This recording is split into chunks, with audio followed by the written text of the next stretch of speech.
And this is the result of some of my glass tests this week. So let's have a closer look at them. So this is the kiln schedule I used for all of them. So all different kinds of glass, which I'll run through in a minute. Went up to 8:30 for 3 hours, held it at 5:20 for 3 hours, took it down to an anneal for 3 hours and then off. So that's my schedule. So this is the worst of the bunch.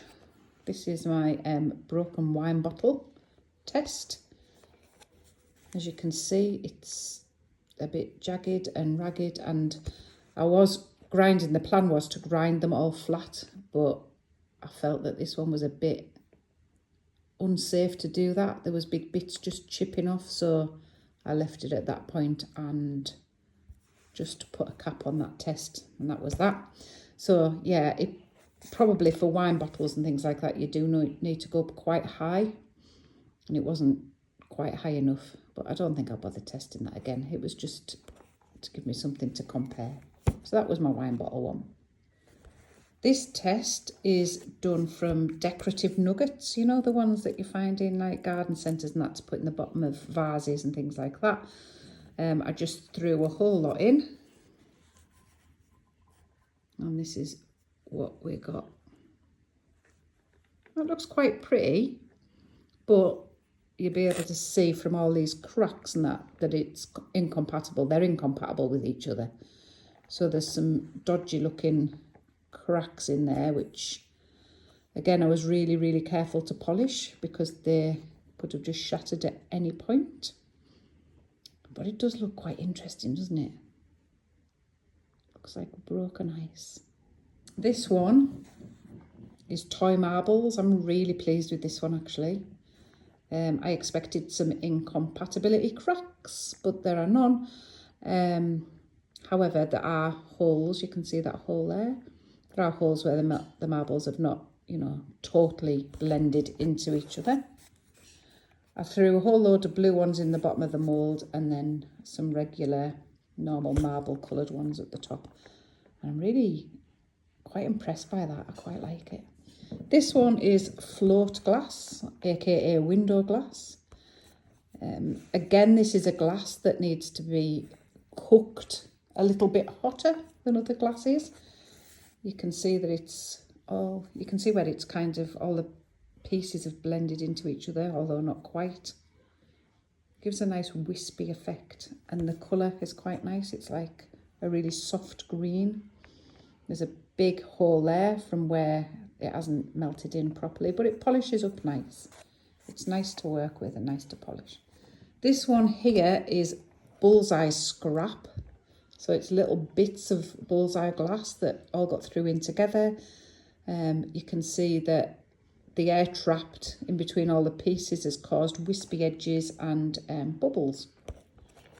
It's quite a nice finish. I'm just going to leave that one there and fetch in the bullseye billet to compare it to. And this was 2 big chunks of bullseye billet. You can see a small like join in there where the air's trapped in between the 2 pieces of billet. But a much better finish, I think. Although I do like that. It is interesting to look at, isn't it? So that's scrap and billet in bullseye. And this one's billet in furnace glass.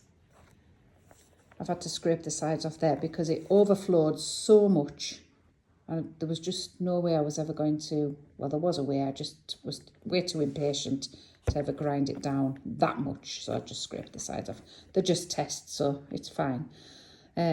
Nice. If you compare that to the bullseye billet, you will see there's quite a difference in colour there. The bullseye is a touch green, if you like. And the furnace glass is really nice and clear. Bring in the float glass and that is quite green. So yeah, nice difference in colour there. And this one is my favourite. This is the furnace glass nuggets. So you get quite a nice finish in there with that. It's melted well, it's polished well. The nuggets obviously melt down a little bit better, I think, than the billet. Billets hit the mould quite a bit and caused quite a few marks. So I think that is my favourite out of these tests. Also using the furnace nugget, I added some frit. I just put a load of nuggets in, sprinkled some frit on top. Well, powder it is really. It's a nice fine powder. It sank to the bottom, so not overly happy with that. I think I would have liked it a little bit more encased at the bottom, but I like the way that it's suspended inside there. That's maybe something I can look at and concentrate on. So, yeah, so that's that. Love the way it sits in your hand. Feels really nice. And that's something that I'm going to take further in my experiments. So that's that. Thanks for watching.